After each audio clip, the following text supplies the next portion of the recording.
الله أكبر الله أكبر لا إله إلا الله والله أكبر الله أكبر ولله الحمد الحمد لله الذي جعل لكل أمة منسكا ليذكروا اسم الله على ما رزقهم من بهيمة الأنعام وعلم التوحيد وأمر بالإسلام الله أكبر الله أكبر لا إله إلا الله والله أكبر الله أكبر ولله الحمد ونشهد أن لا إله إلا الله وحده لا شريك له ونشهد أن سيدنا ومولانا محمدا عبده ورسوله الذي هدانا إلى دار السلام الله أكبر الله أكبر لا إله إلا الله والله أكبر الله أكبر ولله الحمد صلى الله عليه وعلى آله وأصحابه الذين قاموا بأحكام الدين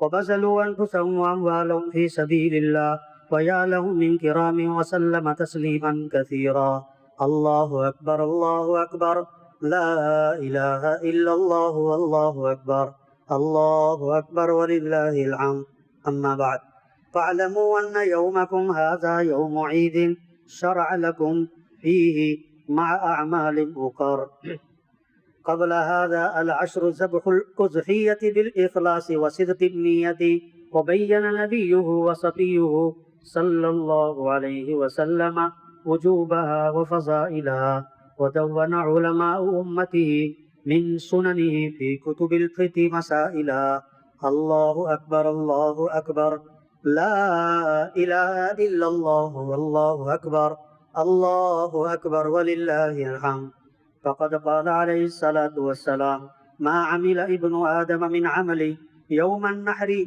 أحب إلى الله من إهراق الدم وإنه ليأتي يوم القيامة بقرونها وأشعارها وأزلافها وإن الدم ليقع من الله بمكان قبل أن يقع بالأرض فطيبوا بها نفسا الله أكبر الله أكبر لا إله إلا الله والله أكبر الله أكبر ولله الحمد وقال أصحاب رسول الله صلى الله عليه وسلم يا رسول الله ما هذه الأضاحي قال سنة أبيكم إبراهيم عليه السلام قالوا فما لنا فيها يا رسول الله قال بكل شعرة حسنة قالوا فاستوبوا يا رسول الله قال بكل شعرة من الصوف حسنة الله أكبر الله أكبر لا إله إلا الله والله أكبر الله أكبر ولله الحمد وقال عليه الصلاة والسلام من وجد سعة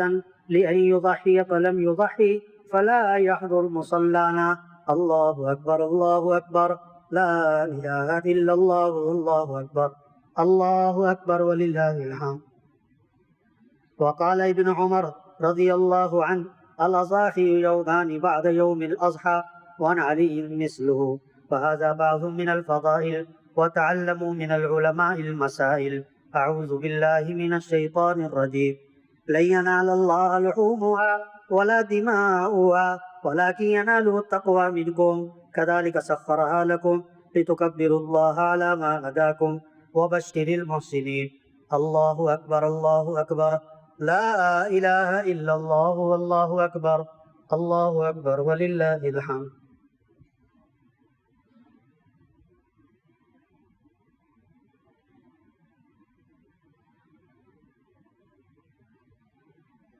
الله أكبر الله أكبر لا إله إلا الله والله أكبر الله أكبر ولله الحمد الحمد لله نحمده ونستعينه ونستغفره ونؤمن به ونتوكل عليه ونعوذ بالله من شرور أنفسنا ومن سيئات أعمالنا من يهده الله فلا مضل له ومن يضلله فلا هادي له ونشهد أن لا إله إلا الله وحده لا شريك له ونشهد أن سيدنا ومولانا محمدا عبده ورسوله أرسله بالحق بشيرا ونذيرا بين يدي الساعة من يطيع الله ورسوله فقد رشد ومن يعصيهما فإنه لا يضر إلا نفسه ولا يضر الله شيئا الله أكبر الله أكبر لا إله إلا الله والله أكبر الله أكبر ولله الحمد أعوذ بالله من الشيطان الرجيم إن الله وملائكته يصلون على النبي يا أيها الذين آمنوا صلوا عليه وسلموا تسليما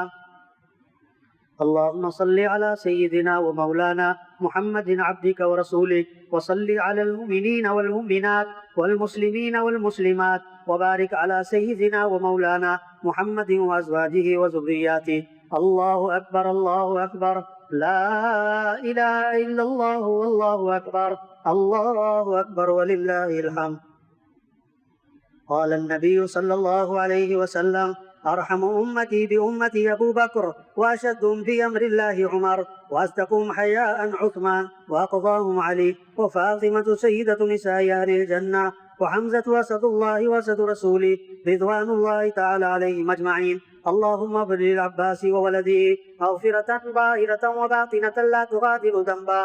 الله في أصحابي لا تتخذوهم من بعدي غرضا فمن أحبهم فبحبي أحبهم ومن أبغضهم فببغضي أبغضهم وخير أمتي قرني ثم الذين يلونهم ثم الذين يلونهم. الله أكبر الله أكبر لا إله إلا الله والله أكبر الله أكبر ولله الحمد. والسلطان المسلم ذل الله في الأرض من أهان سلطان الله في الأرض أهانه الله. الله أكبر الله أكبر لا إله إلا الله والله أكبر الله أكبر ولله الحمد. إن الله يأمر بالعدل والإحسان وإيتاء ذي القربى وينهى عن الفحشاء والمنكر والبغي يعظكم لعلكم تذكرون. فاذكروا الله يذكركم ولذكر الله تعالى أعلى وأولى وأجل وأتم وأهم وأكبر. الله أكبر الله أكبر لا إله إلا الله والله أكبر الله أكبر ولله الحمد. الحمد لله رب العالمين والعاقبة للمتقين والصلاة والسلام على رسوله محمد وآله وأصحابه أجمعين. يا أول الأولين ويا آخر الآخرين يا ذا القوة المتين يا راحم المساكين يا أرحم الراحمين يا أرحم الراحمين يا حي يا قيوم برحمتك نستغيث أصلح لنا شأننا كله ولا تكلنا إلى أنفسنا طرفة عين ولا تكلنا إلى أنفسنا طرفة عين. اللهم إنك عفو تحب العفو فاعف عنا. اللهم إنك عفو تحب العفو فاعف عنا. اللهم زدنا ولا تنقصنا وأكرمنا ولا تهنا وأعطنا ولا تحرمنا وآثرنا ولا تؤثر علينا وأرضنا وارض عنا وأرضنا وارض عنا. رب اغفر وارحم وأنت خير الراحمين. رب اغفر وارحم وتجاوز عما تعلم إنك أنت الأعز الأكرم. اللهم إنك عفو كريم تحب العفو فاعف عنا. اللهم إنك عفو كريم تحب العفو فاعف عنا. اللهم إنا نسألك الهدى والتقى والعفاف والغنى. اللهم أحسن عاقبتنا في الأمور كلها وأجرنا من خزي الدنيا وعذاب الآخرة. اللهم أعز الإسلام والمسلمين. اللهم انصر الإسلام والمسلمين. اللهم أيد الإسلام والمسلمين. اللهم احفظ الإسلام والمسلمين. اللهم أعلي كلمة الإسلام والمسلمين. اللهم اهدنا واهد بنا واجعلنا سببا لمن اهتدى. اللهم اجعلنا دعاة إليك وإلى رسولك. اللهم احي الدين كله في العالم كله بقدرتك یا رب العالمین. اے اللہ جتنے مسلمان دنیا سے جا چکے سب کی مغفرت فرما، سب کی قبروں کو نور سے منور فرما. جن کے مالا دنیا سے چلے گئے اے اللہ ان کی قبروں کو جنت کا باغ بنا، تا حد نکاح کشادہ فرما. جتنے مسلمان موجود ہیں اے اللہ سب کو اسلام پر چلنے کی توفیق عطا فرما. اے اللہ سب کو اپنی محبت نصیب فرما، اپنے حبیب کی محبت نصیب فرما. جنت کا شوق پیدا فرما، جہنم کا خوف پیدا فرما، آخرت کی فکر نصیب فرما. اے اللہ آخرت کی تیاری کی توفیق عطا فرما. اے اللہ سب کو 5 وقت کا پکا نمازی بنا. یہ جو منظر قائم ہوا عید کی نماز میں اے اللہ یہی منظر 5 نمازوں میں قائم فرما. جسے عید کا اہتمام کر رہے 5 نمازوں کا اہتمام نصیب فرما. جو نماز میں غفلت کرتے ہیں اے اللہ انہیں توبہ کی توفیق عطا فرما. جو حج پہ گئے ہیں اے اللہ ان کے حج کو قبول فرما. جن پر حج فرض ہے ابھی تک نہیں کیا ان کو حج کرنے کی توفیق عطا فرما. سب کو اپنے گھر کی زیارت نصیب فرما، بار بار اپنے گھر کی زیارت نصیب فرما. رمضان میں روزوں کا اہتمام نصیب فرما. جن کو مال دیا زکوٰۃ دینے کی توفیق عطا فرما. اے اللہ سب کو دین سیکھنے کا شوق پیدا فرما. قرآن کی تلاوت اور ذکر کی توفیق عطا فرما. قرآن سے عشق نصیب فرما. قرآن سے محبت نصیب فرما، تلاوت کا ذوق نصیب فرما، تلاوت کا مزاج عطا فرما۔ اے اللہ ذکر کو ہماری زبانوں پہ جاری فرما، صبح شام ذکر کرنے کی توفیق عطا فرما۔ اے اللہ سب کو اچھی اخلاق عطا فرما، اے اللہ سب کو اچھی اخلاق عطا فرما، دلوں کو بغض سے پاک فرما، حسد سے پاک فرما، کھوٹ سے پاک فرما، زبان کو غیبت سے، چغلی سے، گالی سے، طنز سے پاک فرما، سب کی آنکھوں میں حیا پیدا فرما۔ جن کی اولاد نہیں ان کو نیک اور صالح اولاد عطا فرما، جن کی اولاد ہے بگڑ گئی ان کو نیک اور صالح بنا، سب کی اولاد کو اپنے ماں باپ کی آنکھوں کی ٹھنڈک بنا، اپنے ماں باپ کی آنکھوں کی ٹھنڈک بنا، گھروں میں آپس میں محبتیں پیدا فرما، میاں بیوی میں آپس میں جوڑ نصیب فرما، جن کے جھگڑے چل رہے ہیں اللہ جھگڑوں کو ختم فرما، جھگڑوں کو ختم فرما، نفس کے شر سے حفاظت فرما، شیاطین کے شر سے حفاظت فرما، شریروں کے شر سے حفاظت فرما، حاسدوں کے حسد سے حفاظت فرما، تیر کے فتنوں سے اللہ حفاظت فرما۔ اے اللہ جتنے ساتھی یہ بیٹھے ہوئے ہیں اے اللہ سب کی جھولیوں کو اپنی رحمت سے بھر دے، کسی کو بھی محروم نہ فرما، سب کے گھروں میں برکتیں رحمتیں عطا فرما، ہمارے ملک کی حفاظت فرما۔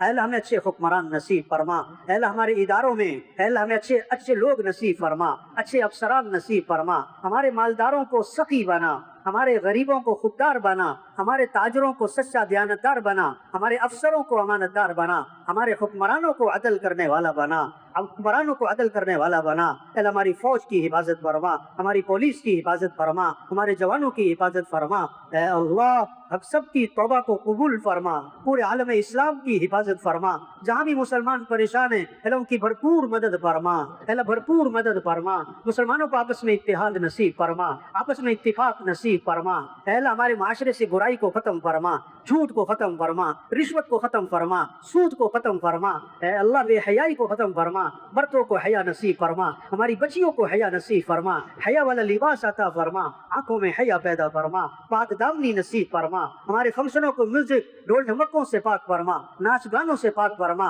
اور ہم سب کو مرتے وقت کلمہ نصیب فرما، برے خاتمے سے سب کی حفاظت فرما، قبر کے عذاب سے حفاظت فرما، جہنم کے عذاب سے حفاظت فرما، جنت الفردوس میں سب کو جگہ نصیب فرما، اور جنت میں حضرت محمد مصطفیٰ صلی اللہ علیہ وسلم کا پڑوس نصیب فرما، اور حضور کے ہاتھوں حوض کوثر پہ پانی پینا نصیب فرما، ہمیں اس کا شوق نصیب فرما۔ اے اللہ ہماری ان دعاؤں کو قبول فرما، جنہوں نے ہمیں دعاؤں کے لیے کہا اور لکھا اور کہنا چاہتے تھے نہ کہہ سکے، اے اللہ سب کی دعاؤں کو قبول فرما، اپنے علاوہ کسی اور کا محتاج نہ بنا، اپنے علاوہ کسی اور کا محتاج نہ بنا۔ اے اللہ سب کی غیب سے ہی ضروریات کے پورا ہونے کا بندوبست فرما، جو جیلوں میں ہیں اور بے گناہ پکڑے ہوئے ہیں اے اللہ ان کی رہائی کی صورت پیدا فرما، اور جنہوں نے واقعی قصور کیا ہے اے اللہ انہیں توبہ کی توفیق عطا فرما، انہیں ندامت نصیب فرما۔ اے اللہ محض اپنے فضل و کرم سے حضرت محمد مصطفیٰ صلی اللہ علیہ وسلم کے طفیل ہماری ان تمام دعاؤں کو قبول فرما، سب کی قربانیوں کو قبول فرما، عید کو قبول فرما، دنیا بھی آسان فرما۔ ہم نے اپنی حیثیت کے مطابق مانگا ہے، اے اللہ وہ اپنی شان